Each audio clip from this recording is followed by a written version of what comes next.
Halo, selamat siang adik-adik. Pada video kali ini kita akan mempelajari tentang sistem sirkulasi, tepatnya sistem peredaran darah, ya.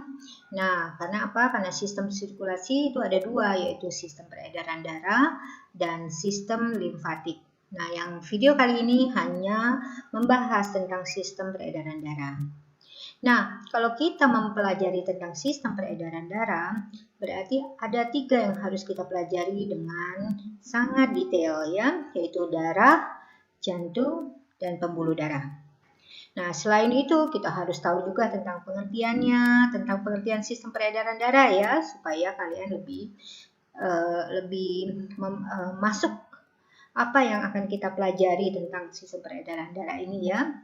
Kemudian jenis-jenis sistem peredaran darah, jalannya peredaran darah, organ-organ yang berperan, kemudian fungsi sistem peredaran darah yang lainnya, ya. Kemudian ada juga skema proses pembekuan darah, ini sering banget keluar, ya, di ulangan. Kemudian jenis-jenis golongan darah, kemudian terakhir penyakit-penyakit pada sistem peredaran darah yang sering banget keluar di ulangan akhir maupun UN.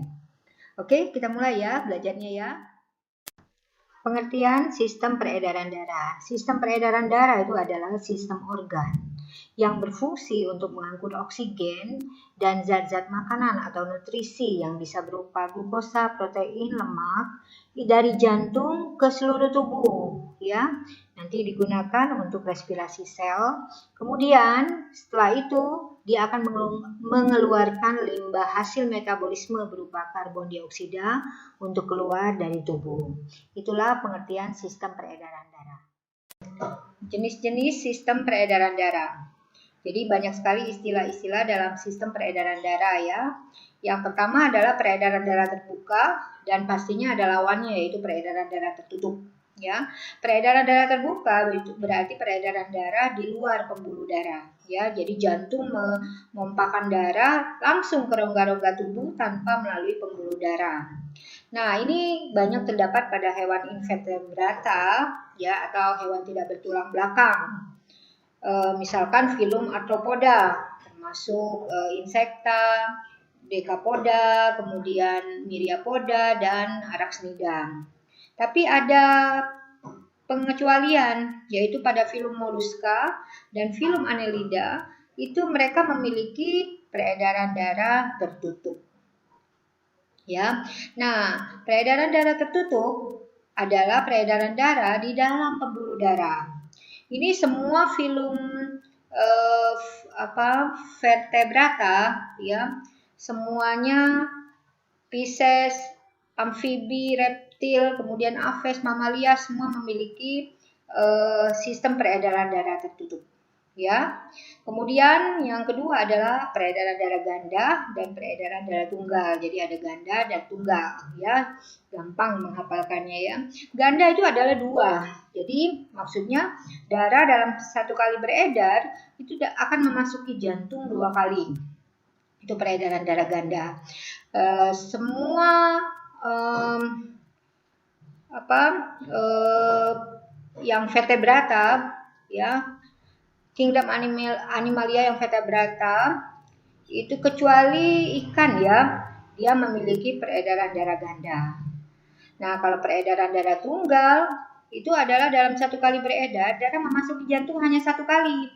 Contohnya yaitu pada kelas Pisces atau ikan, ya. Kemudian yang ketiga ada peredaran darah kecil, ya, atau sirkulasi pulmonar. Nah, ada pulmo berarti paru-paru, ya. Dan peredaran darah besar atau sirkulasi sistemik gitu. Kalau peredaran darah kecil berarti dia akan berhubungan dengan paru-paru, ya. Oh ya, peredaran darah kecil dan peredaran darah besar itu termasuk ke dalam peredaran darah ganda. Jadi semua hewan dan manusia terutama, ya, itu memiliki peredaran darah ganda. Berarti dianya akan memiliki peredaran darah kecil dan peredaran darah besar, ya. Jadi peredaran darah kecil itu adalah peredaran darah dari jantung ke paru-paru dan kembali ke jantung, ya. Kalau yang peredaran darah besar berarti dari jantung ke seluruh tubuh, ya. Tubuh kita kan besar, ya. kemudian kembali ke jantung. Nah, cara menghafalkan peredaran darah kecil, peredaran darah besar saya sudah buatkan di sebuah video yang lain ya. Itu cara menghafalkannya mudah sekali untuk adik-adik SMP dan SMA, jadi gampang sekali menghafalkannya ya. Fungsi sistem peredaran darah lainnya. Kalau kita sudah membahas tentang pengertian dari sistem peredaran darah, maka kalian pasti sudah tahu bahwa sistem peredaran darah itu adalah untuk mengangkut oksigen ke sel-sel tubuh supaya bisa terjadi respirasi sel sehingga menghasilkan tenaga ya. Kemudian juga mengangkut nutrisi ke sel-sel tubuh ya. Itu yang dilakukan oleh plasma darah. Kemudian mengangkut limbah hasil metabolisme tubuh dan racun yang membahayakan tubuh bila tetap ada di dalam tubuh ya.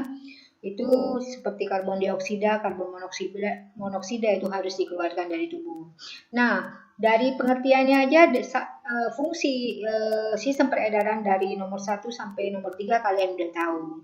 Tapi rupanya masih ada lagi fungsi sistem peredaran darah lainnya, yaitu yang keempat sampai 7 ini.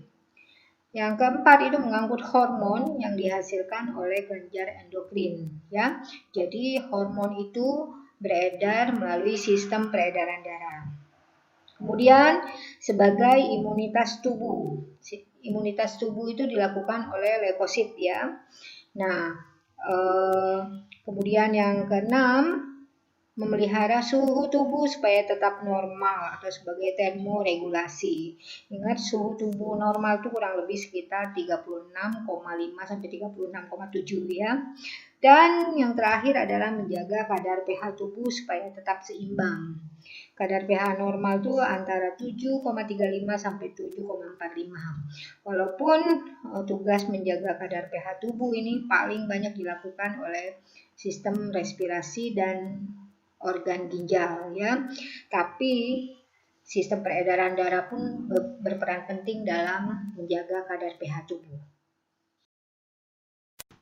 Sekarang kita akan mempelajari tentang jalannya peredaran darah. Ini sering sekali masuk ke dalam ulangan SMP maupun SMA ya. Di UN 2016 ya, itu juga masuk peredaran darah, jalannya peredaran darah. Oke, saya akan menjelaskan, kita mulai dari ini dulu ya, jantung ya. Ini jantung. Nah, jantung ini gunanya kan untuk memompa darah. Jadi saya mulai dari serambi kiri ya. Serambi kiri ini kalau dia berkontraksi, maka dia akan mengalirkan darah ke bilik kiri. Ini bilik kiri ya. Nah, kemudian nanti dari bilik kiri darah akan mengalir ke aorta. Ya, ini aortanya. Kemudian darah dari aorta ini akan dialirkan ke seluruh tubuh. Ini tekanan darahnya sangat tinggi ya. Dan kalau kalian lihat ini warnanya kan adalah warna merah. Ini berarti jantung bagian kiri dan pembuluh darah aorta dan yang berwarna merah ini membawa darah yang kaya akan oksigen ya.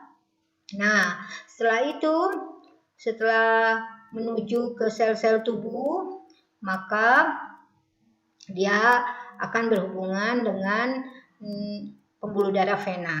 Nah, pembuluh darah vena itu adalah pembuluh darah yang menuju ke jantung. Kalian lihat yang warna biru ya. Nah, kalau lihat yang warna biru ini yang dari bawah, ada yang dari atas ya. Ini adalah vena cava. Nah, vena cava ini sudah membawa karbon dioksida. Jadi pembuluh darah balik itu membawa banyak karbon dioksida. Vena cava ada yang berasal dari atas tubuh namanya vena cava superior dan dari bawah tubuh yang namanya vena cava inferior. Nanti masuklah darah dari vena cava ini menuju ke serambi kanan atau atrium kanan ya. Kemudian atrium kanan berkontraksi, dimasukkan darah ke bilik kanan ya. Ini yang biru ini ya. Kemudian kalau bilik kanan ini berkontraksi, maka darah dari bilik kanan akan dimasukkan ke paru-paru melalui arteri pulmonalis ya. Nah, nanti ini di paru-paru ya. Jadi yang biru ini ya, masuk ke paru-paru darah yang membawa karbon dioksida. Nanti kemudian di paru-paru akan ditukar dengan oksigen yang didapat dari proses pernapasan ya. Kemudian setelah darah mendapatkan banyak oksigen, darah dari paru-paru akan masuk lagi melalui vena pulmonalis ya, menuju ke serambi kiri. Begitu seterusnya ya. Itulah jalannya peredaran darah. Salah satu organ yang harus kalian pelajari secara mendalam pada saat belajar tentang sistem peredaran darah ialah jantung ya. Karena fungsi jantung sendiri adalah untuk memompa darah ya. Nah, kalian harus tahu letaknya. Letak jantung itu di rongga dada agak ke sebelah kiri ya, di antara paru-paru. Kemudian ukurannya juga kecil, kurang lebih 1/4 kilogram ya, sedikit lebih besar dari kepalan tangan kita ya. Kemudian otot jantung ini sangat khusus yang disebut dengan miokardium ya. Dia seperti otot lurik tapi tidak bekerja seperti otot lurik pada umumnya ya. Karena otot jantung ini adalah miokardium, maka dia bisa berkontraksi. Nah, jantung bisa berdenyut atau berkontraksi itu rata-rata antara 60 sampai 100 kali per menit ya. Tapi ini tergantung juga wanita dan pria. Wanita biasanya lebih cepat daripada pria denyut jantungnya. Biasanya pada umumnya wanita itu adalah 78 kali per menit, kemudian pria itu hanya 70 kali per menit ya. Selain itu juga didasarkan pada usia ya. Pada usia waktu bayi baru lahir itu denyut jantungnya sangat-sangat cepat ya, antara 70 sampai 160. Tapi semakin tua maka denyut jantungnya semakin lambat. Nah, pada waktu tidur pun jantung akan berkontraksi ya, berdenyut itu kurang lebih sekitar 60 kali per menit ya. Jadi otot jantung punya kekhususan sendiri ya, yang disebut dengan miokardium. Kemudian jantung tadi fungsinya adalah untuk memompa darah ya. Jantung bisa memompa darah itu 5 liter per menit ya. Jadi sangat banyak, kalau sehari bisa bayangkan kurang lebih 7.000 liter per hari. Jadi jantung akan memompa darah ke seluruh tubuh kurang lebih 7.000 liter per hari ya. Nah, kemudian kita akan mempelajari tentang ruangan yang terdapat pada jantung ya. Nah, pada jantung kalian harus ingat, jantung itu ada 4 ruangan. Yang paling atas itu disebut atrium atau disebut dengan serambi ya. Ingat, atrium sama dengan serambi. Kemudian ventricle, bagian bawahnya adalah ventricle atau disebut dengan bilik. Oke. Nah, kemudian di antara atrium kiri dengan atrium bilik kiri atau ventricle kiri itu terdapat katup yang namanya katup bicuspidalis ya. Kemudian antara atrium kanan dengan bilik kanan juga terdapat katup yang namanya katup tricuspidalis. Selain itu ada juga katup yang ada di antara ventricle kanan dengan arteri pulmonalis. Kemudian juga ada di ventricle kiri dengan aorta ya. Nah, itu disebut dengan katup semilunaris ya. Nah, katup-katup ini digunakan fungsinya ini untuk supaya kalau katup bicuspidalis dan tricuspidalis itu digunakan supaya darah yang masuk ke bilik tidak akan balik lagi ke serambi ya. Jadi alirannya searah. Begitu juga dengan katup semilunaris. Itu digunakan supaya alirannya tetap searah atau tidak balik kembali ya. Nah, pada UN 2019 kemarin itu ada soal mengenai ruangan pada jantung ini ya. Jadi kalau misalkan pertanyaannya seperti ini, kalau misalkan serambi dan bilik berkontraksi, ingat karena dia adalah otot maka dia bisa berkontraksi ya. Jadi bila serambi dan bilik berkontraksi maka yang terjadi adalah gitu ya. Nah, tapi yang ditunjuk oleh soal tahun 2019 UN 2019 itu adalah serambi kiri dan bilik kiri ya. Jadi kalau serambi kiri ini berkontraksi ya, maka darah yang kaya oksigen, ingat yang sebelah kiri ini membawa darah yang kaya oksigen ya. Jadi kalau serambi kiri berkontraksi, maka darah yang kaya oksigen itu akan mengalir atau masuk ke dalam atrium atau bilik.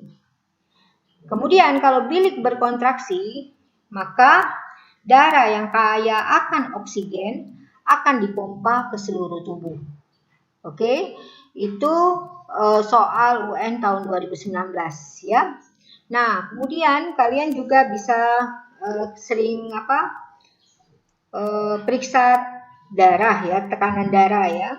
Nah, tekanan darah itu biasanya ada tertulis 80 garis miring 120 mmHg ya di situ. Jadi kalau kalian periksa darah maka akan ada kalau itu normal 80 garis miring 120 ya. Apa itu garis 80? Apa itu 120? Nah, 80 itu adalah tekanan diastol. Jadi tekanan diastol itu adalah tekanan di mana tekanan darah ya saat bilik jantung berelaksasi.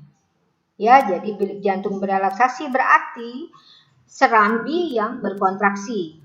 Artinya adalah serambi berkontraksi, maka dia akan mengalirkan darah ke bilik. Itu tekanan diastol. Ingat D dulu ya.